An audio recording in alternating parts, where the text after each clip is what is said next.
Shalom, keluarga kerajaan Allah yang dikasihi Tuhan.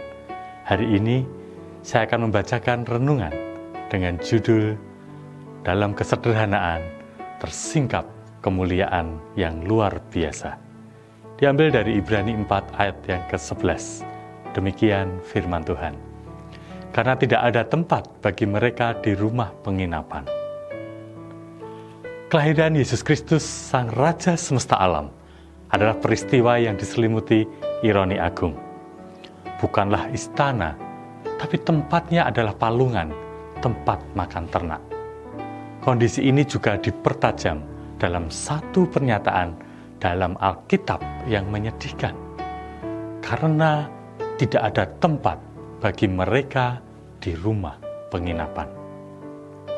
Secara historis, Bethlehem saat itu dipadati oleh orang-orang yang sibuk dengan sensus yang dilakukan pemerintah saat itu. Penduduk kota sibuk menyambut orang-orang yang mereka anggap penting dan menguntungkan. Dalam hiruk-pikuk yang sungguh luar biasa ini, mereka tanpa sadar mengabaikan tamu yang paling penting, yaitu Sang Mesias yang telah dinubuatkan. Kurangnya tempat di penginapan ini menjadi cerminan dari prioritas yang salah dalam hati masyarakat Bethlehem, di mana mereka sibuk dengan urusan duniawi, sehingga mereka tidak menyadari kehadiran Sang Ilahi.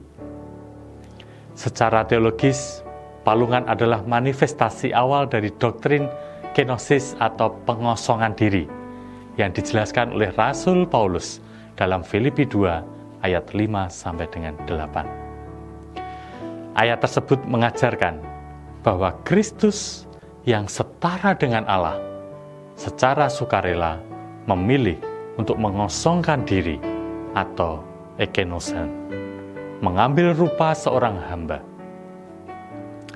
Palungan menjadi simbol kerendahan hati yang radikal, yang membuktikan bahwa pekerjaan penebusnya didasarkan pada kasih dan ketaatan, bukan pada status duniawi.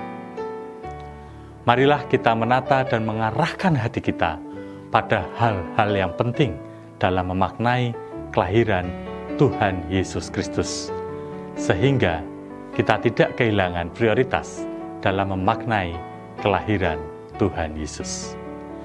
Jangan hanya mencari Tuhan dalam perayaan yang mewah atau momen yang besar. Carilah Dia di tempat-tempat yang rendah, dalam ketaatan yang tersembunyi, dalam pelayanan kepada yang miskin dan terpinggirkan. Pilihan Kristus untuk lahir di tempat yang sederhana menantang kita untuk secara sadar menciptakan ruang utama baginya, bukan hanya sisa-sisa bagian dari hidup kita. Amin.